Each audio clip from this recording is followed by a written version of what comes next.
তাহলে তো আমরা তিনজনই ঠকে গেছি। হ্যাঁ বন্ধু, আমিও তো একজন লোক এসে বিপদে পড়ছে বলে আমি তার কাছে কিনেছি। হ্যাঁ আমিও তো তাই।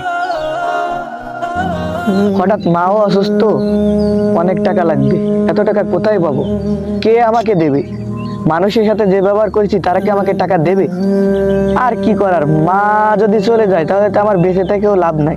একমাত্র পৃথিবীতে সে ছাড়া আপন আর তো কেউই নাই। সে যদি চলে যায় তাহলে তো আমার বেঁচে থাকা না থাকা সমান কথা। ওহো, একটা উপায় আছে। শেষ সম্বল এই ফোনটা। দেখা যাক, দেখি কিছু করা যায় কিনা।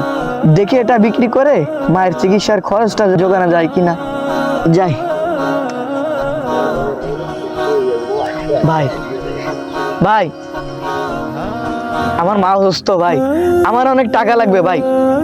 শেষ সম্বল আমার মা আর এই ফোনটা আছে ভাই। এটা বিক্রি করে মার চিকিৎসা